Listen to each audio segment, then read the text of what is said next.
افرح بصوتك اسمع الأكوان اقرأ كلام الله داوي نفوسنا لنحس في أعماقنا الإيمان من فؤاد كالحجارة قسوة فإذا وعى القرآن حين. ایک شخص اپنی جائیداد جو ہے وہ دنیا میں ایک بیٹے کو ہبا کر دیتا ہے ساری. ہبا کا اختیار ہے اسے، قانون اس کی اجازت دیتا ہے، لیکن اللہ تعالیٰ کے یہاں جا کر پکڑ ہو جائے گی. تم نے اس کے چھوٹے بھائیوں بہنوں کو ان کا حق تلف کیا اور ایک تو ساری کی ساری جائیداد لے کر آ گئے، وہاں جواب طلبی ہو جائے گی. لیکن قانون تو یہ ہے کہ اپنی ملکیت میں تصرف کا حق اسے ہونا چاہیے، اسے اختیار ہے. لہذا ہبا چاہے اس نے اپنی پوری جائیداد کر دی ہو ایک بیٹے کو، وہ جائز ہوگی، لیکن یہ ہے کہ اللہ تعالیٰ کے ہاں پکڑا جائے گا. حضور روکتے بھی تھے لوگوں کو. ایک صحابی نے آ کر کہا کہ میں اپنی ساری جائیداد اللہ کی راہ میں دینا چاہتا ہوں. آپ نے فرمایا نہیں، تم اپنی اولاد کو فقیر بنا کر چھوڑ کے جانا چاہتے ہو، تمہاری اولاد کا بھی تو حق ہے نا. تم سارا مال اگر دے دو گے ابھی اللہ کی راہ میں تو ان کے لیے کیا بچے گا؟ پھر انہوں نے عرض کیا کہ اچھا حضور آدھا. آپ فرمایا نہیں، آدھا بھی بہت ہے. پھر انہوں نے عرض کیا حضور اچھا تہائی ہے. فرمایا ہاں ٹھیک ہے. وَالثُّلُثُ کثیر، تہائی بھی بہت کثیر ہوتا ہے، کم مال نہیں ہوتا. تہائی دولت تم کو اپنی پوری دے رہے ہو، لیکن اس کا اختیار ہے. یا ایھا الذین آمنوا اذکروا نعمت اللہ علیکم اذ ہم قوم ان یبسطوا الیکم ایدیہم فکف ایدیہم عنکم واتقوا اللہ وعلی اللہ فلیتوکل المؤمنون. یہ ایک خاص واقعے کی طرف اشارہ ہے، اگرچہ اس میں اختلاف ہے کہ واقعہ کون سا ہے. پہلے الفاظ کو سمجھ لیجئے. یا ایھا الذین آمنوا، اے ایمان والو، اذکروا نعمت اللہ علیکم، اللہ کے اس انعام اور نعمت کا کو یاد رکھو جو تم پر کی ہے. اذ ہم قوم ان یبسطوا الیکم ایدیہم، جبکہ ایک قوم نے ارادہ کر لیا تھا، پختہ ارادہ، کہ وہ اپنے ہاتھ بڑھائیں گے تمہاری طرف، تمہیں ہلاک کرنے کے لیے، برباد کرنے کے لیے، تمہیں قتل کرنے کے لیے، ہلاک کرنے کے لیے. فکف ایدیہم عنکم، تو اللہ تعالیٰ نے ان کے ہاتھوں کو روک لیا. ان کے ہاتھ ایک غیر مرئی قوت نے روک لیے، وہ آگے بڑھ نہیں پائے. فکف ایدیہم عنکم واتقوا اللہ، اور اللہ پر تقوی اختیار کرو، اس لیے کہ اللہ تعالیٰ اسی پر توکل کرتے ہیں اہل ایمان. اب اس واقعے کے بارے میں ایک تو رائے یہ ملتی ہے، صلح حدیبیہ میں اہل مکہ تلے ہوئے تھے کہ کسی طرح جنگ ہو جائے، تلے ہوئے تھے. بلکہ جبکہ ابھی حضور کا پڑاؤ لگا ہوا تھا باہر حدیبیہ کے مقام پر، تو وہاں خالد ابن ولید جو اس وقت تک ایمان نہیں لائے تھے، جو بعد میں اللہ کی تلواروں میں سے ایک تلوار بن گئے. تو اگر آپ نے پکچر دیکھی ہو messenger, the messenger of God, وہ ایک بہت عمدہ پکچر ہے جو بنائی تھی صدر قذافی نے بنوائی تھی. اس میں حضور کی شکل نہیں دکھائی گئی اور چاروں خلفاء ہیں، ابو بکر، عمر، عثمان، علی، ان کی شکلیں نہیں دکھائی گئی، ازواج مطہرات کی شکلیں نہیں دکھائی گئی. لہذا محتاط ہو کر فلم بنائی گئی ہے. لیکن اس سے ایک نقشہ ہو جاتا ہے، بہت واضح طور پر سامنے آ جاتا ہے کہ اس وقت کیا ہو رہا تھا، کیسے ہو رہا تھا. اب یہ لوگ احرام میں بیٹھے ہوئے تھے، حضور کے ساتھ جو ساتھی گئے تھے، وہ آ رہا ہے اپنے گھوڑے کو دوڑاتے ہوئے آ رہا ہے، جیسے کہ کسی شخص کو کچل دے گا. وہ یہ چاہتا تھا کہ وہ کھڑا ہو جائے، میرے اوپر نیزہ تان دے، بس پھر مجھے موقع مل جائے گا کہ ان لوگوں نے پہل کی ہے، اس نے فیصلہ، اس نے میرے اوپر پہل کی ہے اور حملہ کیا. اس لیے کہ ان کی کچھ روایات تھیں، ان کی روایات میں یہ بات موجود تھی کہ اگر کوئی آئے عمرہ کرنے کے لیے، خواہ وہ تمہارا دشمن ہو، لیکن وہ آ رہا ہے اللہ کے گھر کی زیارت کے لیے اور عمرے کے لیے، تو اسے کچھ نہیں کہہ سکتے. احرام پہن کر آیا ہے، احرام اگر اس کے جسم پر، تو گویا کہ وہ حرام ہو گیا ہے، یعنی اب اس کا مارنا حرام ہے، اس لیے کہ اس کے جسم پر احرام ہے. لہذا اسے ایک حرمت حاصل ہو گئی اللہ کے نزدیک. اسی سورہ مبارکہ میں وَلَا آمِّنَ الْبَيْتَ الْحَرَامَ، کہ جو لوگ بھی اس وقت جا رہے تھے اللہ کے گھر کے زیارت کے لیے، قصد کر رہے تھے، انہیں ستاؤ مت. اور اس میں بھی وہاں پر یجرمنکم شنآن قوم کا لفظ آ چکا ہے کہ دیکھو تمہارے ساتھ جو زیادتی ہوتی رہی کہ تمہیں اللہ کے گھر کی زیارت سے روکے رکھا گیا، تو اس بنیاد کے اوپر تم الٹی زیادتی یہ نہ کرو. اب ظاہر بات ہے جو لوگ جاتے تھے وہ مشرکین تھے، ابھی وہ ایمان تو وہ نہیں لائے تھے، مدینے کے قریب سے گزر کر جا رہے ہیں مختلف قافلے، لیکن حضور کا اللہ کا حکم ہے کہ انہیں کچھ نہ کہو، انہیں ایک حرمت حاصل ہے، یہ بیت اللہ کی طرف جا رہے ہیں.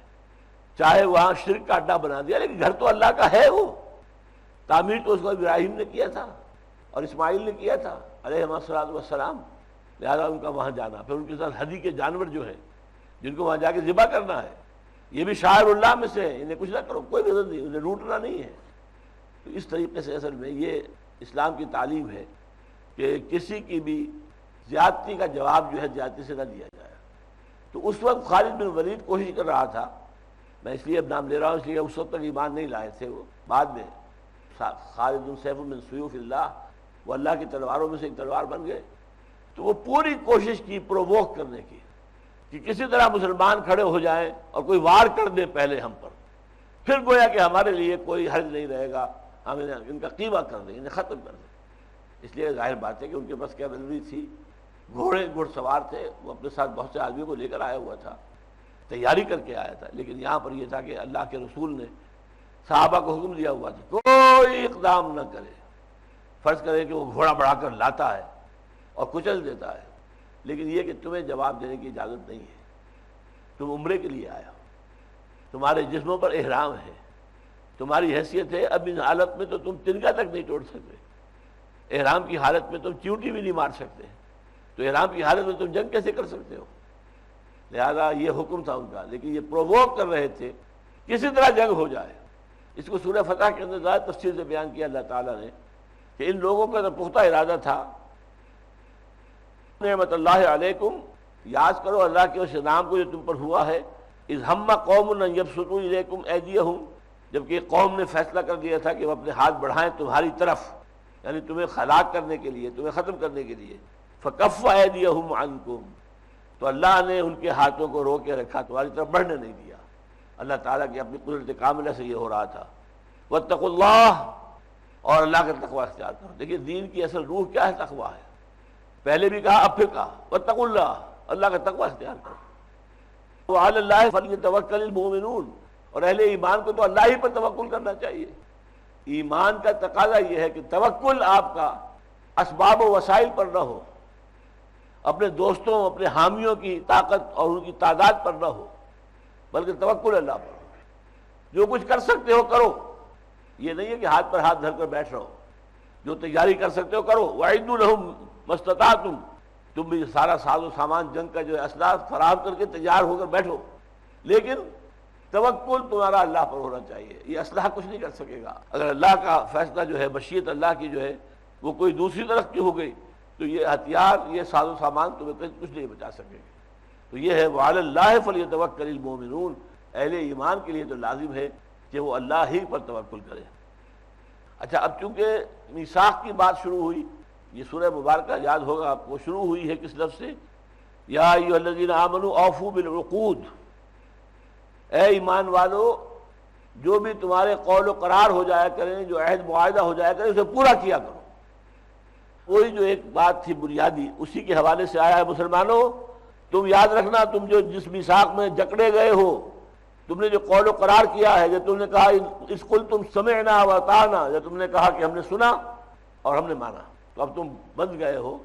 میثاقہ الذی واثقکم بہ، اس میثاق کو یاد رکھو۔ ہم نے یہیں سے اپنے جو ہمارا معنی جریدہ نکلتا ہے میثاق، اس کے لیے نام جو لیا ہے یہاں اس آیت سے لیا ہے۔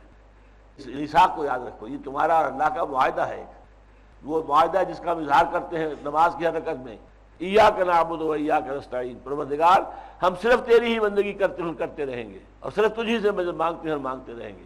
یہ میثاق ہے، بہت بڑا میثاق ہے۔ اس کی خلاف ورزی کرو گے تو اللہ کے ہاں پکڑے جاؤ گے، اللہ کے ہاں محاسبہ ہوگا، جواب دہی کرنی پڑے گی، سزا ہوگی۔ اس کے اوپر ڈٹے رہو، ایاک نعبد و ایاک نستعین، اے اللہ ہم صرف تیری ہی بندگی کریں گے اور کرتے رہیں گے اور کرتے ہیں، اور صرف تجھی سے مدد مانگیں گے اور مانگتے ہیں اور مانگتے رہیں گے۔ یہ سارے چونکہ فعل مضارع کے اندر یہ ساری شکلیں موجود ہوتی ہیں، فعل بھی، فعل حال بھی، فعل مستقبل بھی، تو اس اعتبار سے میں ترجمہ یہ کر رہا ہوں کہ ہم صرف تیری بندگی کرتے ہیں اور کریں گے اور کرتے رہیں گے، اور صرف تجھی سے مدد مانگتے ہیں اور مانگیں گے اور مانگتے رہیں گے۔ اسی طریقے سے یہ ہے، اب میثاق ہم سے پہلے لیا گیا تھا بنی اسرائیل سے، وَلَقَدْ أَخَذَ اللَّهُ مِيثَاقَ بَنِي إِسْرَائِيلَ وَبَعَثْنَا مِنْهُمْ اثْنَيْ عَشْرَ نَقِيبًا، اسی طرح ہم نے یہ میثاق لیا تھا بنی اسرائیل سے بھی، اور یوں سمجھیے کہ یہ 2000 برس کا فصل ہے۔ سن 1400 قبل مسیح میں حضرت موسیٰ علیہ السلام کو تورات دی گئی۔ تورات یہ میثاق ہے، اب جیسے قرآن ہمیں اللہ سے جوڑنے والی شے قرآن ہے، ہمیں اللہ کے ساتھ باندھنے والی شے قرآن ہے۔ اب ہم قرآن کے ساتھ بندھ گئے ہیں، اس کے احکام کے ساتھ بندھ گئے ہیں۔ ایسے ہی تورات دی گئی ان کو، اور اس کے بعد ان سے میثاق لیا گیا۔ وَلَقَدْ أَخَذَ اللَّهُ مِيثَاقَ بَنِي إِسْرَائِيلَ، اللہ نے میثاق لیا تھا بنی اسرائیل سے، وَبَعَثْنَا مِنْهُمْ اثْنَيْ عَشَرَ نَقِيبًا، اور ان میں 12 نقیب معین کیے تھے ہم نے۔ یہ لفظ نقیب ہم نے تہذیب اسلامی کے اندر استعمال کیا ہے۔ اسرہ ہوتا ہے ہمارا ایک، جو یوں سمجھیے کہ پرائمری یونٹ ہے، اور اس کے اندر ایک نقیب ہوتا ہے۔ نقیب ہوتا ہے نگران، حالات کو دیکھنے والا، میرے ساتھی کیا کر رہے ہیں، کس رخ پر جا رہے ہیں۔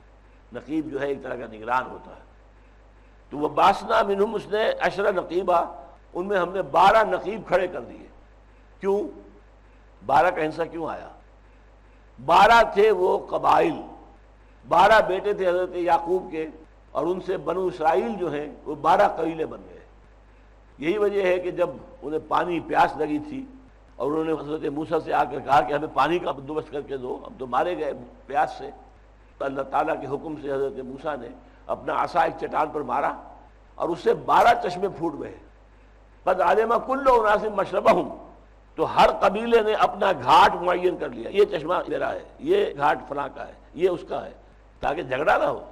ورنہ قبائلی زندگی میں تو آپ کو معلوم ہے کیا ہوتا ہے، جو حالی نے کہا تھا کہ کبھی پانی پلانے پہ جھگڑا، کہیں گھوڑا آگے بڑھانے پہ جھگڑا، یہ گھوڑا تم نے مجھ سے آگے کیسے نکال لیا، اس پر بھی جھگڑا ہوتا تھا اور خون خرابہ ہوتا تھا۔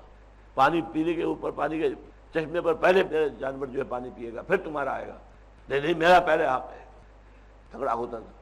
تو 12 چشمے دیے، 12 نقیب حضور نے مقرر کر دیے، 12 نقیب کہ وہ ان کی نگرانی کریں، ان کی دیکھ بھال کریں، ان کے حالات کو جانچتے رہیں، اس کی خبر حضرت موسیٰ کو دیتے رہیں، تاکہ وہ معلومات جو ہیں ان کے امیر کی حیثیت حضرت موسیٰ کی تھی علیہ الصلوۃ والسلام، تو ان کو باخبر رکھنے کے لیے یہ نقیب تھے۔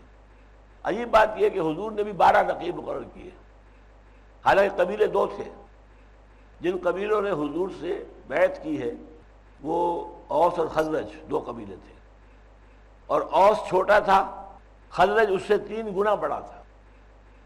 چنانچہ وہاں یہ ہوتا تھا کہ اگر اوسی خزرجی کو قتل کر دے گا تو 3 گنا دیت دینی پڑے گی خوب بہا، اور اگر خزرجی اوسی کو قتل کر دے گا تو 1/3 دینا پڑے گا۔ مثلا کسی خزرجی نے اوسی کو قتل کیا تو 100 اونٹ دیت ہو گئے، کسی اوسی نے خزرجی کو قتل کر دیا تو 300 اونٹ دینے پڑے گے۔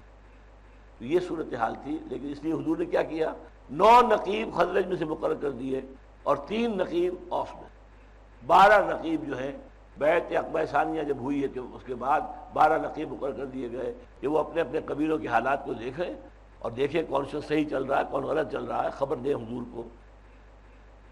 وقال اللہ انی معکم، اور اللہ نے فرمایا تھا کہ دیکھو اے بنی اسرائیل میں تمہارے ساتھ ہوں، میری مدد، تائید، نصرت تمہیں حاصل رہے گی۔ لئن اقمتم الصلاۃ، اگر تم نے نماز قائم رکھی، وآتیتم الزکوٰۃ، اور تم زکوٰۃ دیتے رہے، وآمنتم برسلی، اور میرے رسولوں پر تم ایمان لاتے رہے، جو آتے رہیں گے، نبی آئیں گے، وعزرتموہم، اور میرے رسولوں کی تم تعظیم کرو، وَأَقْرَضْتُمُ اللَّهَ قَرْضًا حَسَنًا، اور یہ کہ تم اللہ کو قرض حسنہ دیتے رہو، اگر تم یہ کرتے رہو گے لَأُكَفِّرَنَّ عَنْكُمْ سَيِّئَاتِكُمْ، تو جو کوئی خطائیں تمہاری ہو جائیں گی، کوئی غلطیاں ہو جائیں گی، وہ ہم تم سے دور کر دیں گے۔ وَلَأُدْخِلَنَّكُمْ جَنَّاتٍ تَجْرِي مِن تَحْتِهَا الْأَنْهَارُ، میں داخل کروں گا تمہیں ان باغات میں جن کے نیچے سے نہریں بہتی ہوتی ہیں۔ فَمَن كَفَرَ بَعْدَ ذَلِكَ مِنكُمْ فَقَدْ ضَلَّ سَوَاءَ السَّبِيلِ، اور جو تم میں سے اس کے بعد، اس قول و قرار کرنے کے بعد پھر کفر کی روش اختیار کرے گا تو وہ تو سیدھی راہ سے دور۔ ورتل القرآن نحمده ونصلي على رسوله الكريم، اما بعد فقد قال الله تبارك وتعالى كما ورد في سورة المائدة، اعوذ بالله من الشيطان الرجيم، بسم الله الرحمن الرحيم، وَلَقَدْ أَخَذَ اللَّهُ مِيثَاقَ بَنِي إِسْرَائِيلَ وَبَعَثْنَا مِنْهُمُ اثْنَيْ عَشَرَ نَقِيبًا وَقَالَ اللَّهُ إِنِّي مَعَكُمْ لَئِنْ أَقَمْتُمُ الصَّلَاةَ وَآتَيْتُمُ الزَّكَاةَ وَآمَنْتُمْ بِرُسُلِي وَعَزَّرْتُمُوهُمْ وَأَقْرَضْتُمُ اللَّهَ قَرْضًا حَسَنًا لَأُكَفِّرَنَّ عَنْكُمْ سَيِّئَاتِكُمْ وَلَأُدْخِلَنَّكُمْ جَنَّاتٍ تَجْرِي مِن تَحْتِهَا الْأَنْهَارُ فمن کفر بعد ذلک منکم فقد ضل سواء السبیل۔ سورہ مائدہ کے ہم نے 2 رکوع تو مکمل پڑھ لیے تھے۔ تیسرے رکوع کی اس پہلی آیت کا بھی کچھ ترجمہ میں نے پچھلی مرتبہ کیا تھا، لیکن اس کے بارے میں اصل گفتگو ابھی بقایا ہے۔ لیکن 2 باتیں سورہ مائدہ کے بارے میں دوبارہ ذہن میں تازہ کر لیں۔ ایک تو اس میں بھی مضامین جو کی ترتیب ہے وہ سورہ نساء کے مانند ہے کہ کچھ آیتیں آتی ہیں اہل ایمان سے خطاب کے لیے، پھر کچھ آیات آ جاتی ہیں منافقین سے خطاب کے لیے، پھر کچھ آیات آ جاتی ہیں اہل کتاب سے خطاب کے لیے۔ اسی طریقے سے یہ عدلتا بدلتا رہتا ہے، روح سخن جو ہے خطاب کا رخ بدلتا رہتا ہے۔ یہی صورتحال جو ہے سورہ مائدہ میں ہے۔ اب پہلے 2 رکوعوں میں پوری گفتگو جو ہے وہ اہل ایمان سے ہوئی اور شریعت کے بڑے اہم احکام جو ہیں وہ دیے گئے، شریعت کے بڑے اونچے مقاصد کا تذکرہ بھی ہوا۔ کونوا قوامین للہ شہداء بالقسط ولا یجرمنکم شنآن قوم علی الا تعدلوا اعدلوا هو اقرب للتقوی۔ تو یہ ایک بہت بڑا اور اہم جو ہے اصولی مضمون بھی آیا، اور پھر کھانے پینے میں کیا کیا چیزیں حرام ہیں، میتہ کی کیا کیا صورتیں ہیں وغیرہ وغیرہ۔ پھر یہ کہ تازہ چیزیں جو جتنی بھی ہوں، پاکیزہ چیزیں ہوں، طیبات ہوں، ان سب کے حلال ہونے کا اعلان کیا گیا۔ بہرحال 2 رکوع جو ہے وہ مسلسل مسلمانوں سے خطاب پر مشتمل تھے، اور اب 2 رکوع جو ہے تیسرا اور چوتھا ان میں خطاب ہو رہا ہے اہل کتاب سے۔ تیسری بات یہ نوٹ کیجئے کہ اس سلسلہ مضمون کے اندر اہم جو چیز ہے وہ ہے میثاق۔ چنانچہ سورہ مائدہ کا آغاز بھی ہوا ہے یا ایھا الذین آمنوا اوفوا بالعقود، اے ایمان والو اپنے معاہدات کی، اپنے قول و قرار کی، اپنے معاہدوں کی پوری اس کا ایفا کیا کرو، پورا کیا کرو۔ عقد کہتے ہیں کوئی باندھنے والی شے، عقدہ کہلاتی ہے جو کہیں گرہ پڑ جائے، عقدہ کھولنا، عقدہ لا ينحل، ایسا عقدہ ایسی گرہ جو حل نہ ہو سکے۔ تو عقد کے اصل معنی کیا ہے؟ 2 فریقوں یا 2 افراد کے مابین کوئی معاہدہ ہو تو وہ عقد ہے۔ عقد نکاح ایک عورت اور ایک مرد کے درمیان ایک نکاح کا معاہدہ ہے، وہ عقد نکاح ہے۔ اس طرح امپلائر امپلائی ریلیشن شپ ہے، ان کے درمیان معاہدہ طے پایا ہے، کیا کام کرنا ہے، کیا فرائض ہیں، کیا ان کی ریمونریشنز ہوں گی، کیا تنخواہ ملے گی، کیا اور سہولتیں ہوں گی، یہ سارا ایک عقد ہے۔ اور یہ عقد جو ہے یہ سعودی عرب میں ہمیشہ ملازمت کے ضمن میں خاص طور پر جو فارم پر کرنے پڑتے ہیں ان میں یہ عقد لکھا ہوتا ہے۔ تو اوفوا بالعقود، اپنے عقدوں کا، اپنے معاہدوں کا پورا پاس کیا کرو، لحاظ کیا کرو اور ان کو پورا کیا کرو۔ اچھا، اب اس کے ضمن میں 3 عقدوں کا ذکر ہو رہا ہے، اور یہاں پر لفظ میثاق آیا ہے۔ میثاق جو ہے وثق سے اس میں فاعل ہے، میثاق ہے اصل میں یہ، تو واو جو ہے وہ یہ کی شکل میں بدل گیا ہے، تو میثاق باندھ لینے والی شے۔ جیسے کہ ایک رسی ہو اور اس میں 2 آدمیوں کو آپ جکڑ دیں برابر جوڑ کر، تو وہ ہے کہ بندھ گئے ایک رسی کے اندر، تو میثاق یہ ہے۔ فَيَوْمَئِذٍ لَا يُوثِقُ وَثَاقَهُ أَحَدٌ وَلَا يُوثِقُ وَثَاقَهُ أَحَدٌ وَلَا يُعَذِّبُ عَذَابَهُ أَحَدٌ۔ قیامت کے دن اللہ تعالیٰ جو عذاب دے گا انسانوں کو، ویسا عذاب کوئی نہیں دے سکتا، اور جس طرح سے وہ باندھے گا، جکڑے گا، اس طرح کا کوئی باندھ اور جکڑ نہیں سکتا۔ تو اس لیے میثاق کے معنی ہے جکڑ لینے والی شے، باندھ لینے والی شے، میثاق۔ اور شریعت جو ہے اللہ اور امت کے درمیان میثاق ہے۔ شریعت جو ہے وہ در حقیقت معاہدہ ہے، قول و قرار ہے۔ اگر تم ہمارے اس عہد کی پابندی کرو گے، اس پر پورا عمل کرتے رہو گے، ہماری رحمتیں تمہارے شامل حال رہیں گی۔ اگر تم نے اس عقد کی یا اس عہد کی خلاف ورزی کی، اس میثاق کو توڑا، تو پھر ہمارا طرف سے عذاب اور ہماری طرف سے تمہارے اوپر جو ہے سختیاں آئیں گی۔ یہ معاملہ ہے۔ اسی لیے آپ کو معلوم ہے کہ تورات کے لیے جو لفظ استعمال ہوتا ہے اولڈ ٹیسٹامنٹ، ٹیسٹامنٹ کے معنی بھی کیا ہے؟ ٹیسٹی منی کہتے ہیں شہادت کو، ٹیسٹی منی۔ ٹیسٹامنٹ وہ جو شہادتیں ہیں اب، اور جس میں کہ ایک عقد قائم ہو چکا ہے انسانوں کے درمیان۔ اولڈ ٹیسٹامنٹ جو وہ میثاق تھا، اور نیو ٹیسٹامنٹ میں آیا، اور اس کے بعد کا جو عہد ہے وہ عہد جو ہے محمد الرسول اللہ صلی اللہ علیہ وسلم کے ذریعے آیا، اور اس کا ذکر ہم پڑھ چکے ہیں۔ چنانچہ پچھلے رکوع کے اندر یہ آیت آ چکی ہے، وَاذْكُرُوا نِعْمَتَ اللَّهِ عَلَيْكُمْ مِيثَاقَهُ الَّذِي وَاثَقَكُم بِهِ۔ اہل ایمان، اے ایمان والو، تم یاد رکھا کرو جو اللہ کی نعمت تم پر ہوئی ہے، جو انعام اللہ نے تم پر فرمایا ہے، اور یاد رکھو اس میثاق کو جس میں کہ اس نے تمہیں جکڑ لیا ہے، باندھ لیا ہے۔ اذ قلتم سمعنا واطعنا، جبکہ تم نے کہا کہ ہم نے سنا اور ہم نے مانا۔ یہ جو سورہ بقرہ کے آخری رکوع میں آخری سے پہلی جو آیت ہے اس کے اندر الفاظ یہ آئے ہیں، قالوا سمعنا واطعنا غفرانک ربنا والیک المصیر۔ جب تم نے کہا ہم نے سنا اور ہم نے مانا، ہم نے اطاعت قبول کی، تو اب یہ قول و قرار ہو گیا ہے، اب یہاں تم بندھ گئے ہو، جکڑے گئے ہو۔ تو وَاذْكُرُوا نعمت اللہ علیکم، یاد کرو اللہ کی اس نعمت کو جو تم پر ہوئی ہے، وَالْمِيثَاقَهُ الَّذِي وَاثَقَكُم بِهِ، اور اس میثاق کو یاد رکھو جس میں کہ اللہ نے تمہیں جکڑ لیا ہے۔ اب یہاں پر ذکر ہو رہا ہے دو اور میثاقوں کا، ایک میثاق جو بنی اسرائیل سے لیا گیا، ایک میثاق وہ جو عیسائیوں سے لیا گیا۔ چنانچہ یہاں فرمایا وَلَقَدْ أَخَذَ اللَّهُ مِيثَاقَ بَنِي إِسْرَائِيلَ، اور ہم نے بنی اسرائیل سے بھی میثاق، معاہدہ، قول و قرار اور عہد لیا تھا۔ وَبَعَثْنَا مِنْهُمُ اثْنَيْ عَشَرَ نَقِيبًا، اور ان میں ہم نے مقرر کر دیے تھے، معین کر دیے تھے، معمور کر دیے تھے 12 نقیب۔ نقیب کنہیں کہتے ہیں؟ نقب کہتے ہیں آپ مکان میں نقب لگائی گئی، پیچھے سے دیوار توڑ کر اندر داخل ہو گیا کوئی چور، یہ نقب ہے۔ تو تفتیش کرنا، حالات کے بارے میں چھان بین کرنا، اور ایک بات تو ایک معاملہ سامنے سے نظر آ رہا ہے لیکن اس کی حقیقت کیا ہے، اس کی بیک پر کیا ہے، کیا چیز ہے اس کی پشت پر اصل میں، اس کو تلاش کرنا، اس میں تفتیش کرنا، یہ نقب کا لفظ کا مفہوم ہے۔ تو نقیب کہلاتا ہے وہ شخص جو کسی مجموعے افراد پر، کسی گروہ پر وہ مقرر کر دیا جائے کہ تمہیں ان لوگوں کے حالات کی جانچ پرکھ کرتے رہنی ہے، ان کے حالات کی چھان بین کرتے رہنی ہے، تمہیں دیکھتے رہنا ہے کہ یہ صحیح راستے پر چل رہے ہیں، تمہیں دیکھتے رہنا ہے کہ کہیں کوئی ان میں غلطی تو پیدا نہیں ہو رہی ہے، یہ نقیب کا مفہوم ہے۔ تو چونکہ بنی اسرائیل جو ہے وہ 12 قبیلوں پر مشتمل تھے، حضرت یعقوب علیہ السلام کے 12 بیٹے اور ان سے 12 قبیلے چلے، تو وہ 12 قبیلے جو ہیں وہ بنو اسرائیل ہیں۔ تو ہر قبیلے میں سے انہی میں سے ایک شخص کو نقیب بنا دیا گیا، اس لیے کہ قبائلی زندگی میں اگر کسی اور قبیلے کے شخص کو نقیب بنا دیا جاتا تو وہاں معاملہ چلنا مشکل ہو جاتا، وہ تو جب تک کہ خود ان میں سے نہ ہو۔ جیسے قرآن مجید کہتا ہے کہ ہم نے بھیجا ہے فی الامیین رسولا منہم، اللہ نے اٹھایا ہے امیین میں ایک رسول، انہی میں سے۔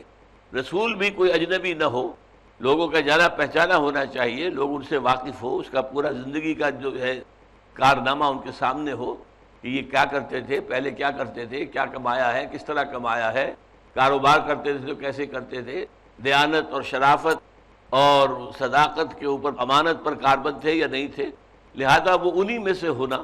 بلکہ اس کو اور آگے بڑھایا گیا ہے من انفسہم، لقد من اللہ علی المؤمنین اذ بعث فیہم رسولا من انفسہم، اللہ تعالیٰ نے بڑا احسان کیا اہل ایمان پر جبکہ ان میں سے اٹھایا، انہی میں سے، انہی کے بیچ میں سے، انہی کے قبیلے میں سے ایک شخص کو کہ جو ان کو کتاب کی آیات سناتا ہے اور تزکیہ کرتا ہے اور کتاب و حکمت کی تعلیم دیتا ہے۔ تو یہ ہے منہم۔ تو فرمایا کہ اس نے 10 نقیبہ، 12 نقیب مقرر کر دیے۔ اچھا، یہ اس سے پہلے کہ میں آپ کو بتاؤں کہ یہ معاہدہ کیا تھا، اس معاہدے کا ذکر سورہ بقرہ میں بھی آیا ہے، اور وہ یہ ہے وَإِذْ أَخَذْنَا مِيثَاقَكُمْ وَرَفَعْنَا فَوْقَكُمُ الطُّورَ خُذُوا مَا آتَيْنَاكُمْ بِقُوَّةٍ وَاسْمَعُوا قَالُوا سَمِعْنَا وَعَصَيْنَا وَأُشْرِبُوا فِي قُلُوبِهِمُ الْعِجْلَ بِكُفْرِهِمْ قُلْ بِئْسَ مَا يَأْمُرُكُم بِهِ إِيمَانُكُمْ إِن كُنتُم مُّؤْمِنِينَ۔ اب یہ ان میں جو شریف لوگ تھے، منافقین ان میں بھی تھے، جیسے کہ حضور کی امت میں جو بھی مدینے کے اندر لوگ آباد تھے مسلمان، ان میں منافقین بھی تھے۔ اسی طریقے سے حضرت موسیٰ علیہ السلام کے ساتھ سچے ایمان والے بھی تھے اور منافق بھی تھے۔ لیکن یہاں پر ذکر ہو رہا ہے کہ اللہ تعالیٰ نے وَإِذْ أَخَذَ اللَّهُ مِيثَاقَكُمْ وَرَفَعْنَا فَوْقَكُمُ الطُّورَ، یہ خاص واقعہ ہوا تاریخ انسانی میں، جب بنی اسرائیل سے یہ میثاق لیا گیا، عہد لیا گیا، جبکہ انہیں تورات دے دی گئی کہ اب تورات تمہیں دی گئی ہے، اس تورات کو تمہیں قبول کرنا ہے، اسی کے اوپر عمل کرنا ہے، جو کچھ اس میں ہے اسے یاد رکھنا ہے تاکہ تم صحیح راستے پر چل سکو۔ تو یہ میثاق تھا جو دیا گیا، لیکن اس وقت پر ایک خاص واقعہ یہ ہوا کہ جب کوہ طور کے دامن میں یہ تھے، جبکہ یہ عہد و میثاق ہو رہا تھا، تو کوہ طور کو اللہ نے اٹھا کر ان کے سروں پر معلق کر دیا۔ ایک عجیب دہشت کی کیفیت پیدا ہو گئی کہ یہ پہاڑ گویا کہ ابھی ہمارے سروں پر گر جائے گا اور ہم سب کے سب کچھ لے جائیں گے۔ یہ دہشت کیوں پیدا کی گئی، اس کو سمجھ لیجئے۔ دیکھیے، تعلیم اور تربیت کے مختلف مراحل ہوتے ہیں۔ ایک مرحلہ ہوتا ہے ابتدائی، بچے کو بتایا جاتا ہے یہ کرو، حکمی انداز میں، یہ مت کرو۔ یہ نہیں بتایا جاتا کہ یہ کرنا ہے تو کیوں کرنا ہے، اس کے کرنے کا فائدہ کیا ہے۔ ابھی بچے کی سمجھ جو ہے اس قابل نہیں ہے، اس سطح پر نہیں ہے کہ وہ اس کیوں کو اور وائز سمجھ سکے کہ یہ کس لیے حکم دیا جا رہا ہے، اس کی حکمتیں کیا ہے۔ اس طرح جس کام سے روکنا ہو تو اس میں سخت قسم کی جو ہے وہ دھمکی بھی دی جاتی ہے، ہرگز نہ کرنا یہ کام ورنہ ہم تم سے ناراض ہو جائیں گے۔ یہ تو ہلکی ترین بات ہوئی، ورنہ تمہیں سزا ملے گی، سخت سزا ملے گی۔ تو بنی اسرائیل بھی اصل میں یوں سمجھیے کہ عہد انسانی جو ہے، نوع انسانی کا یہ عہد طفولیت ہے۔ یہ آج سے کتنے عرصے سال قبل کی بات ہو رہی ہے، یوں سمجھیے کہ 2000 برس اور پھر 4000 برس پہلے۔ ابھی سمجھیے تمدن جو ہے وہ بالکل ابتدائی سٹیجز کے اندر تھا، اور ابھی انسانی ذہن جو ہے اپنے فکری اعتبار سے، خاص طور پر اپنا جو فلسفیانہ فکر ہے اس کے اعتبار سے ابھی بہت ہی نچلی سطح پر تھا۔ لہذا اس سطح پر لوگوں کو اچھے کام کے لیے آبادہ کرنے کے لیے بھی اور پھر برے کام سے روکنے کے لیے بھی ان کے اوپر ایک خوف اور خشیت کی کیفیت پیدا کرنا ضروری تھا۔ اقرأ وخيّا ورتل القرآن۔ وَإِذْ أَخَذْنَا مِيثَاقَكُمْ، یاد کرو ہے بنی اسرائیل جب کہ ہم نے تم سے عہد لیا تھا، وَرَفَعْنَا فَوْقَكُمُ الطُّورَ، اور تمہارے اوپر کوہ طور کو اٹھا دیا تھا، معلق کر دیا تھا۔ خُذُوا مَا آتَيْنَاكُمْ، اب دیکھیے یہ زور جو ہے، خُذُوا، پکڑو اس کو جو ہم نے تمہیں دیا ہے، یعنی تورات جو تمہیں دی گئی ہے، یہ پتھروں کی تختیوں کے اوپر لکھی ہوئی جو احکام عشرہ، دی 10 commandments، ڈوز اینڈ ڈونٹس، یہ جو تمہیں دیے گئے ہیں ان کو مضبوطی سے پکڑو۔ خُذُوا مَا آتَيْنَاكُمْ بِقُوَّةٍ وَاسْمَعُوا، اور سنو۔ قَالُوا سَمِعْنَا وَعَصَيْنَا، تو ان میں سے کچھ لوگوں نے کہا ہم نے سنا اور ہم نے نافرمانی کی۔ یہ یہود کے اندر ایک پرانی ان کی جو ہے یوں سمجھیے ذہنیت، جو کہ منافقین مدینہ کے اندر بھی پھر آ گئی تھی، کہ وہاں پر بھی الفاظ کو ذرا سا بدل کر یا ذرا زبان کو موڑ کر اب کہنا تو یہ تھا کہ سمعنا واطعنا، سمعنا وعصینا، عصینا، اطعنا، عصینا، اب یہ کتنے قریب ہے، ہم نے سنا اور ہم نے مانا۔ کہنا تو یہ چاہیے تھا، جیسا کہ اہل ایمان کے بارے میں آپ کو سنا چکا ہوں کہ سورہ بقرہ میں فرمایا قالوا سمعنا واطعنا غفرانک ربنا والیک المصیر، انہوں نے کہا اے رب ہمارے، ہم نے سنا اور مانا، اطاعت قبول کی، سر تسلیم خم ہے، اور اب ہمیں تیری مغفرت چاہیے، غفرانک، تیری مغفرت چاہیے، تیری طرف سے گناہوں کی معافی چاہیے۔ تو اس حوالے سے کہنا چاہیے تھا قالوا سمعنا واطعنا، لیکن انہوں نے کہا سمعنا وعصینا، ہم نے سنا اور نافرمانی کی۔ اب انہوں نے کہا ایسے ہوگا جیسے کہ میں نے عرض کیا کہ یہ ہوتا تھا حضور صلی اللہ علیہ وسلم کے ساتھ بھی، جو منافقین تھے، کہ ایک لفظ ہوتا ہے مجلسی زندگی کے اندر کہ راعنا، یعنی آپ کوئی گفتگو کر رہے ہیں، ایک مجمع ہے، تو مجمع کے ایک طرف تو بات پہنچ گئی ہے، دوسری طرف والے سمجھے نہیں ہے، تو وہ کہتے ہیں ایکسکیوز اس پلیز، پارڈن اس، ذرا اب دوبارہ بتائیے، ابھی واضح نہیں ہو سکی بات۔ تو یہ ایک مجلسی گفتگو ہوتی ہے، تو اس میں کہ راعنا، ہماری رعایت کیجئے، ذرا ہم بات سمجھ نہیں سکے ہیں، دوہرا دیجئے۔ لیکن وہ کیا کرتے تھے یہودی اور منافق، راعینا، اے ہمارے چرواہے۔ اب اگر کسی نے کہا یہ کیا کہا تم نے راعینا، جی ہم نے تو راعینا کہا تھا، یہ آپ کے کان کے اندر معلوم ہوتا ہے کوئی جو ہے وہ کان بجتے ہیں آپ کے کہ آپ نے راعینا سن لیا ہے، ہم نے تو راعینا کہا تھا۔ اب کیا کیا جائے ایسے لوگوں کا؟ تو اسی طریقے سے یہ مختلف معاملات کے اندر الفاظ کو ذرا سا زبان کو موڑ کر ادا کرنے سے مفہوم کہیں سے کہیں ہو جاتا ہے۔ اطعنا کا عصینا واشربوا فی قلوبہم العجل بکفرہم، اور ان کے دلوں میں تو بچھڑے کی پرستش کی محبت جو ہے پلا دی گئی ان کے کفر کے باعث۔ قل بئس ما یامرکم بہ ایمانکم ان کنتم مؤمنین، اے نبی کہہ دیجئے بری ہے وہ شے جس کا حکم دے رہا ہے تمہیں تمہارا ایمان، اگر تم مومن ہو۔ تمہارا دعویٰ ہے ہم مومن ہیں، تو مومن ہو کر اگر بچڑے کی پرستش اور اس کی محبت میں تم گرفتار ہو گئے تو بہت ہی بری شے ہے جو ایمان نے تمہیں سکھائی ہے، اور ایمان کے نتیجے میں تم نے اس کو اختیار کیا ہے۔ اب آئیے اس پر جو میثاق بنی اسرائیل ہے، وَلَقَدْ أَخَذَ اللَّهُ مِيثَاقَ بنی اسرائیل، اور یقیناً ہم نے لیا تھا عہد بنی اسرائیل سے، وَبَعَثْنَا مِنْهُمْ اثْنَيْ عَشَرَ نَقِيبًا، اور ان میں ہم نے 12 نقیب مقرر کر دیے تھے، ہر قبیلے میں ایک نقیب۔ وقال اللہ، اب یہ قول و قرار جو ہے اس کو سمجھیے، اور اللہ نے فرمایا تھا انی معکم، دیکھو میں تمہارے ساتھ ہوں۔ کیا معنی؟ میری مدد تمہارے ساتھ ہوگی، میری رحمتیں تمہارے ساتھ ہوں گی، میری تائید اور نصرت تمہارے ساتھ ہوگی، میں تمہارے ساتھ ہوں۔ انی معکم، لیکن کیسے؟ مشروط ہے، یہ غیر مشروط نہیں ہے۔ لئن اقمتم الصلاۃ، اگر تم قائم رکھو گے نماز کو، وآتیتم الزکاۃ، اور ادا کرتے رہو گے زکوٰۃ کو۔ اب یہ شرطیں ہیں، ان شرطوں کے ساتھ اللہ کی رحمت ہے۔ ان کو یہ تو بھول گیا کہ کچھ شرطیں بھی تھیں، انہیں یہ یاد رہ گیا کہ ہم تو اللہ کے بڑے محبوب ہیں، اللہ نے تو ہمیں چن لیا ہے، we are the selected people of the lord, تو اللہ تعالیٰ نے تو ہمیں خاص طور پر چنا ہے اور اس حوالے سے ہمارا اونچا مقام ہے۔ لیکن یہاں پر جو مشروط تھا معاملہ، اس کو انہوں نے اس کی شرائط کا پہلو جو ہے وہ نظر انداز کیا۔ وقال اللہ انی معکم، اور کہا اللہ نے کہ میں ہوں تمہارے ساتھ، یعنی میری نصرت، تائید، حمایت تمہارے شامل حال رہے گی، اور تم پر میری رحمت اور میری طرف سے شفقت جو ہے وہ آتی رہے گی۔ لئن اقمتم الصلاۃ، اگر تم نے قائم رکھا نماز کو، وآتیتم الزکاۃ، اور تم نے ادا کی زکوٰۃ، وآمنتم برسلی، اور تم ایمان لاتے رہے میرے رسولوں پر، اس لیے کہ حضرت موسیٰ علیہ السلام کو، حضرت ہارون کو یہ تو یوں سمجھیے کہ تورات دی گئی اور بنی اسرائیل کو دی گئی، اس کے بعد متواتر انبیاء کا سلسلہ چلا ہے، 1400 برس تک جو ہے یہ تار ٹوٹا ہی نہیں۔ حضرت موسیٰ اور حضرت ہارون دو نبیوں سے ایک سلسلہ شروع ہوا ہے، حضرت موسیٰ اور حضرت ہارون۔ 1400 برس تک کوئی لمحہ نہیں تھا کہ جس میں بنی اسرائیل میں کوئی نبی موجود نہ ہو۔ کلما ہلاک نبی خلفہ نبی، جیسے ہی جب بھی کوئی نبی جو ہے فوت ہوتا تھا تو اس کی جگہ دوسرا نبی اس کا جانشین ہو جاتا تھا، جس کی سب سے زیادہ نمایاں مثال جو ہے وہ حضرت داؤد علیہ السلام، خلیفہ بھی تھے، نبی بھی تھے، انتقال ہوا تو اس کے بعد ان کے بیٹے حضرت سلیمان خلیفہ بھی ہیں، نبی بھی ہیں۔ یہ مثال تو یاد رہے گی، لیکن یہ صرف ایک مثال نہیں ہے، یہ تو سمجھیے 1400 برس تک کا معاملہ ہے، یہاں تک کہ یہ سلسلہ ختم ہوا جا کر پھر دو پر، حضرت عیسیٰ علیہ السلام اور حضرت یحییٰ علیہ السلام، ان دو پر جا کر یہ سلسلہ ختم ہوا ہے۔ تو میرے جو نبی تمہارے پاس آتے رہیں گے، اور یہاں انبیاء کے لیے لفظ جو ہے رسول استعمال کر لیا گیا ہے، اس لیے کہ میں نے کئی بار عرض کیا ہے کہ یہ رسول اور نبی یہ ایسے الفاظ کا جوڑا ہے کہ جو مترادف بھی ہے اور ذرا مختلف معنی کے حامل بھی ہے۔ رسول کا لفظی ترجمہ ہے بھیجا گیا، جس کو کسی طرف کسی پیغام کے ساتھ یا کسی اور چیز کے ساتھ بھیجا گیا ہو، اور نبی جو ہے نبون سے ہے خبر، اور نبا سے ہے خبر، اور نبون سے ہے بلندی، تو چاہ تو یہ کہ وہ انسان کے جو خبریں دیتا ہے غیب کی نبی، اور یا وہ کہہ لیجئے کہ جو بہت بلند مرتبت ہے، خود اونچے مقام پر ہے نبی اسے۔ تو نبی رسول ان دونوں کے درمیان نسبت کیا ہے؟ رسول خاص ہے، نبی عام ہے۔ کیا معنی؟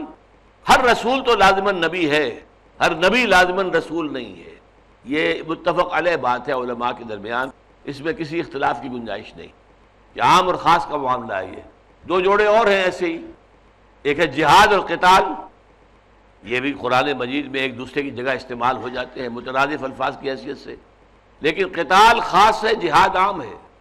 قتال تو لازماً جہاد ہے، لیکن ہر جہاد قتال نہیں ہے۔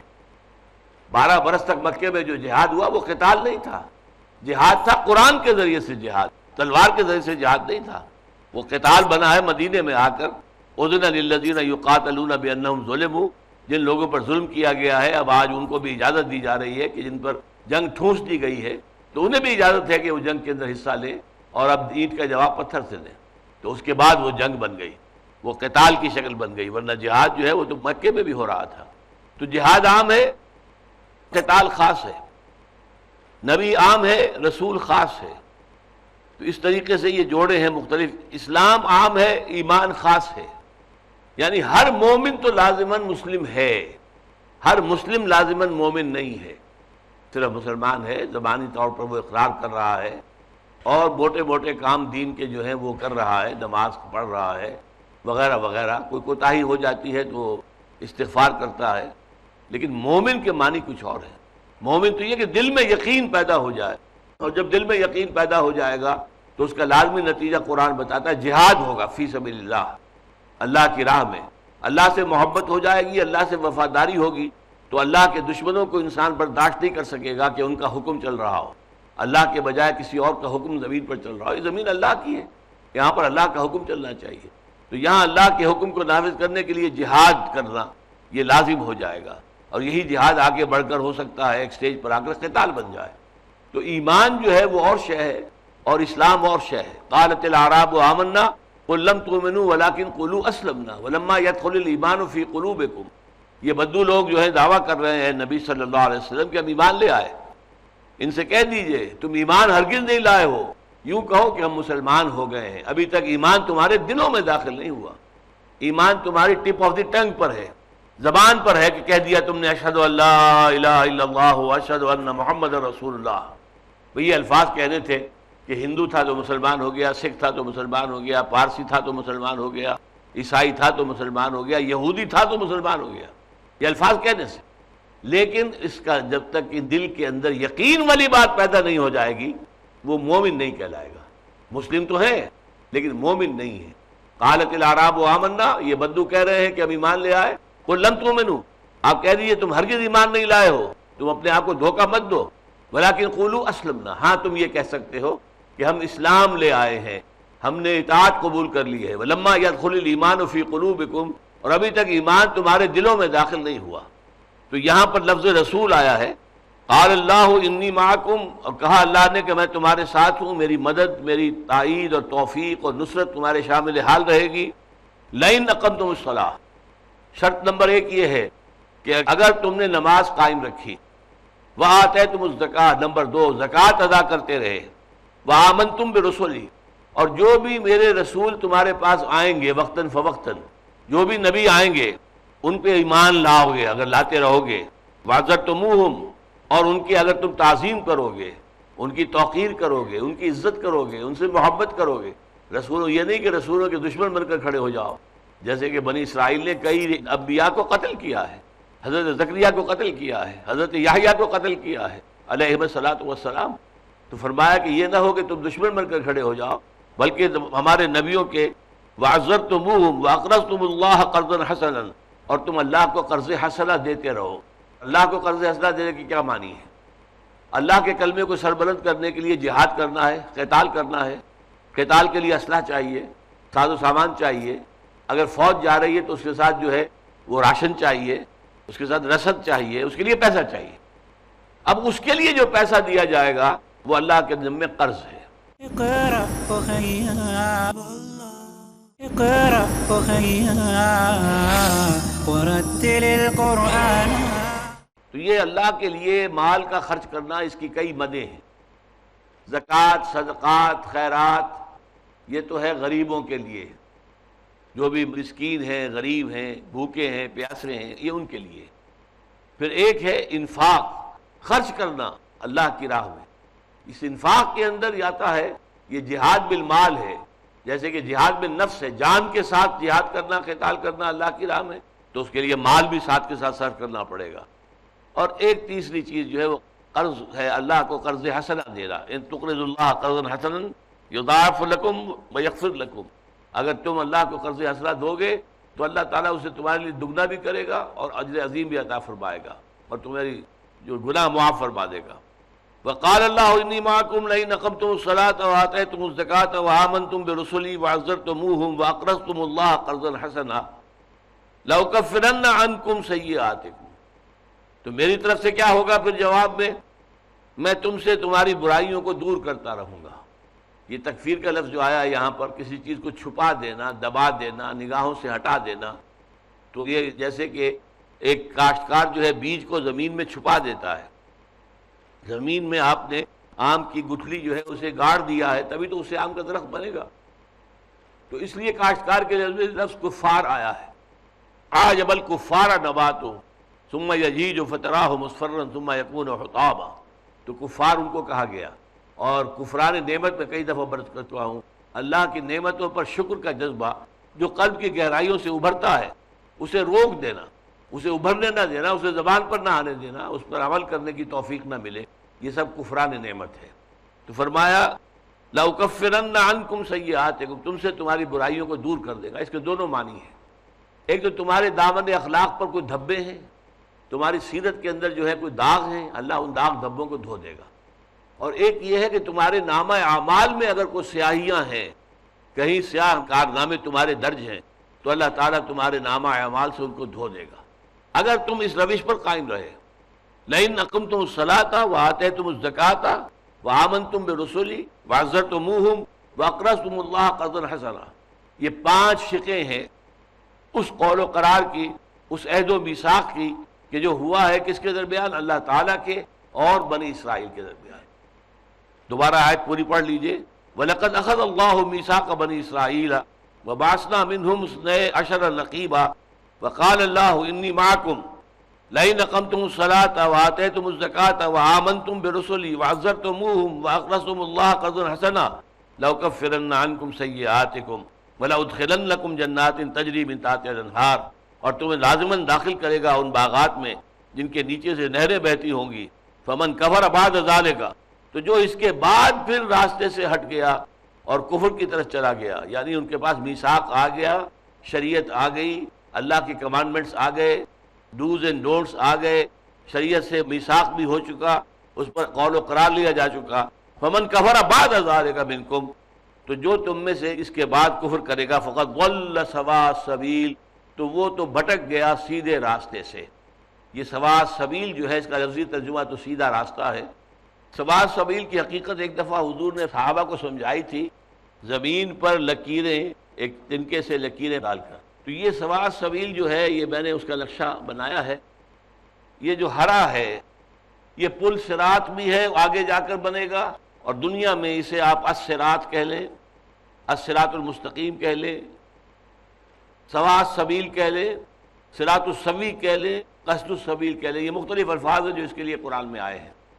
مثلاً فرمایا گیا سورہ نحل میں، وَعَلَى اللَّهِ قَصْدُ السَّبِيلِ وَمِنْهَا جَائِرٌ وَلَوْ شَاءَ اللَّهُ لَهَدَاكُمْ أَجْمَعِينَ، اور جو سیدھا اور درمیانی راستہ ہے وہ تو اللہ کی طرف لے جانے والا ہے۔ عَلَى اللَّهِ قَصْدُ السَّبِيلِ، اب قصد کہتے ہیں اقتصاد، درمیانی چیز جو ہے، تو درمیانی راستہ، امت وسط ہے ہم۔ وَكَذَلِكَ جَعَلْنَاكُمْ أُمَّةً وَسَطًا لِتَكُونُوا شُهَدَاءَ عَلَى النَّاسِ وَيَكُونَ الرَّسُولُ عَلَيْكُمْ شَهِيدًا۔ تو علی اللہ قصد السبیل، یہ جنت تک پہنچانے والا جو راستہ ہے وہ تو یہ قصد السبیل ہے۔ البتہ اس میں سے ٹیڑھے میڑھے راستے بھی نکلتے ہیں، وہ ابھی میں سمجھاؤں گا آپ کو، لیکن اللہ چاہتا تو تم سب کو ہدایت دے دیتا۔ اس کے بعد سورہ طٰہٰ کی آیت 135 ہے، فَسَتَعْلَمُونَ مَنْ أَصْحَابُ الصِّرَاطِ السَّوِيِّ وَمَنِ اهْتَدَىٰ، تو ان قریب تم جان لوگے کون ہے صراط السوی۔ اب سوی کیا ہے، سوا کیا ہے؟ آپ جانتے ہیں سوام برابر برابر ہونا، سوا برابر۔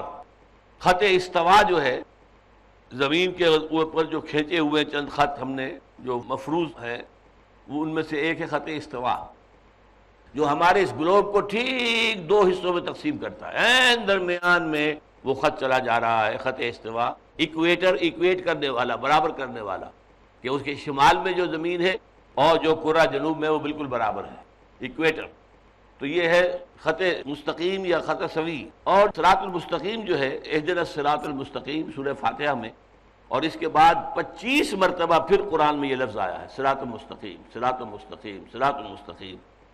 اور ایک اور لفظ آیا ہے الصراط، صرف صراط المستقیم تو ہو گیا کہ ایک جو راستہ ہے جس کی ایک صفت بھی ہے، صفت موصوف، لیکن الصراط، دی وے، دی پاتھ، یعنی the only way to salvation, the only path for success, وہ الصراط۔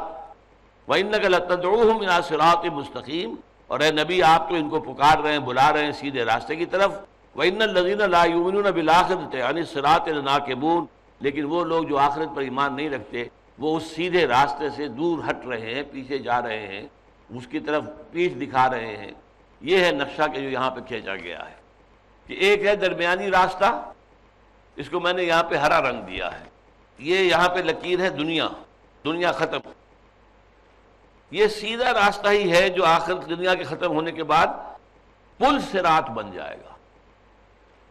یہ پل صراط جہنم کے اوپر ہوگا، اور جہنم سے اس کے اوپر جو پل ہوگا، اہل ایمان اس پر سے گزرتے ہوئے دنیا میں صراط سوی، صراط مستقیم پر چلتے ہوئے چلے آئے، اور آخرت میں اس پل صراط پر سے گزر کر، جس کا قرآن میں دو جگہ بڑا واضح ذکر ہے، سورہ حدید میں بھی ہے، سورہ تحریم میں بھی ہے، کہ اس پر جب گزرنا ہوگا، اندھیرا ہوگا، تو کسی کے پاس کوئی روشنی نہیں ہوگی، اور جس کے پاس ایمان نہیں ہے اسے کوئی نور نہیں ملے گا، جس کے پاس اعمال صالحہ نہیں تھے اس کے کوئی نور نہیں عطا ہوگا، تو وہ ٹھوکریں کھاتے ہوئے جہنم میں گر جائیں گے۔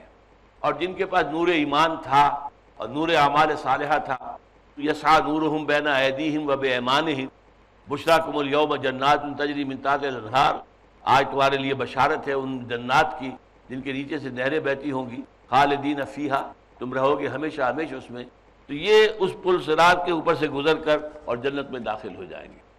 اچھا، یہ سائڈ سے راستہ چلا آ رہا ہے، جو اس درمیانی راستے سے ہٹ کر راستہ شروع ہوا ہے وہ رائٹ پر ہے یا لیفٹ پر ہے، رائٹسٹ اور لیفٹسٹ دونوں شکلیں سمجھ لیجئے۔ اچھا، یہ راستہ بھی جب انسان چلتا ہے اس پر، تو جو فطرت انسانی ہے وہ اس سے سوا صراط جو ہے، سیدھا راستہ صراط المستقیم پر لے کر آتی ہے، لیکن یہ آ رہا ہے تیزی سے، تو وہ اپنی تیزی کے اندر نکل جاتا ہے اس صراط مستقیم پر، ٹھہرتا نہیں اور اپنے رخ کو درست نہیں کرتا، ورنہ تو یہ ہے کہ ٹیڑھا آیا تھا اور صراط مستقیم سے مل کر سیدھا ہو کر اور سیدھا اس کے ساتھ شامل ہو جاتا، نہیں، بلکہ شہ زور اپنے زور میں گرتا ہے مثل برق، تیزی میں اپنے مومنٹم کے اندر یہ جب چلتے ہیں یہ لوگ جس راستے پر چل رہے ہیں، تو یہ صراط مستقیم کو کراس کر کے دوسری طرف نکل جائیں گے۔ لیفٹ سے شروع ہوئے تھے، رائٹ تک پہنچ جائیں گے، ایکسٹریم تک، رائٹ سے شروع ہوئے تھے، لیفٹ کے ایکسٹریم کو پہنچ جائیں گے، پھر وہاں سے سوچیں گے یہ تو ہم غلط آ گئے۔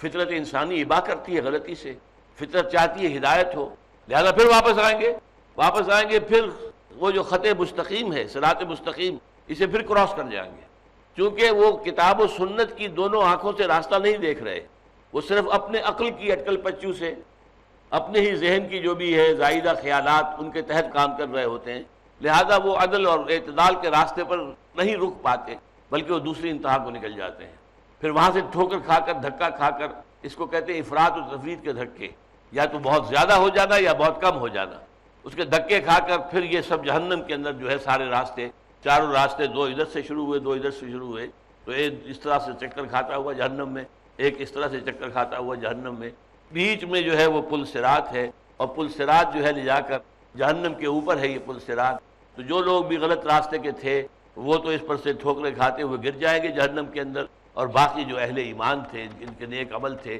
وہ اس پر سے ہو کر گزر جائیں گے اور جنت میں داخل ہو جائیں گے۔ یہاں فرمایا گیا فمن کفر بعد ذالک، کیا مطلب؟ اس کے بعد بھی، یعنی کہ اس کے بعد کہ تمہیں شریعت دے دی گئی، اس کے بعد کہ تمہیں تورات دے دی گئی، اس کے بعد کہ تمہیں شریعت دے دی گئی اور تم سے پھر عہد لے لیا گیا اس کی پابندی کا، تو جو کوئی اس کے بعد بھی کفر کی روش اختیار کرے گا، کفران نعمت بھی ہے، اللہ کی نعمت ہدایت سے آدمی کا رخ پھیر لینا بہت بڑا کفران ہے، بہت بڑا کفران نعمت ہے، ناشکراپن ہے۔ فقط ضل سواء السبیل، تو وہ تو بھٹک گیا سیدھے راستے سے، دور چلا گیا، ضل ضلالا بعیدا۔ یہاں ضلہ کا لفظ بھی سمجھ لیجئے، ضلہ کہتے ہی اسے ہیں کہ کوئی شے حق کی حاصل ہو چکی ہو اور پھر انسان اس سے محروم ہو جائے۔ ایک مغضوب علیہم ہے، مغضوب علیہم وہ ہے کہ جو حق کو ماننے سے انکار کر دے، اللہ کا غضب ان پر نازل ہوگا دنیا میں بھی اور آخرت میں بھی۔ ایک وہ لوگ ہیں کہ جو اللہ تعالیٰ کی بات کو مان کر لیکن پھر کچھ اپنے منمانی خیالات، کچھ بدعتیں، کچھ نئے خیالات، کچھ تصورات اس کے اندر شامل کر دیے گئے، یہ ضال کہلائیں گے، ضالین۔ جیسے کہ ہم پڑھتے ہیں سورہ فاتحہ کی ہر رکعت کے اندر اہدنا الصراط المستقیم صراط الذین انعمت علیہم غیر المغضوب علیہم ولا الضالین، نہ تو ان کا راستہ جن پر تیرا غضب نازل ہوا، وہ لوگ جو جان بوجھ کر غلط راستے پر چلے، اور نہ ان کا جو بھٹک گئے۔ نصارہ کو کہا گیا ضال، کیوں؟ حضرت عیسیٰ علیہ السلام کی محبت کے اندر غلو پیدا ہو گیا۔ عقیدت مطلوب ہے، محبت مطلوب ہے، تعظیم مطلوب ہے، توقیر، یہ سارے الفاظ، تعزیر بھی آیا، عزرتموہم، یہ مطلوب ہے۔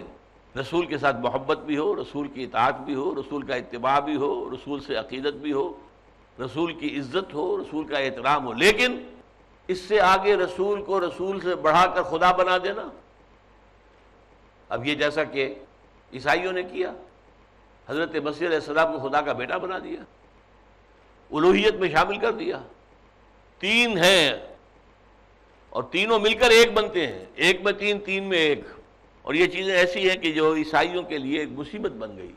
اقرأ أخيا ورتل القرآن اصبح بصوتك اسمع الأكوان اقرأ كلام الله داوي نفوسنا لنحس في أعمال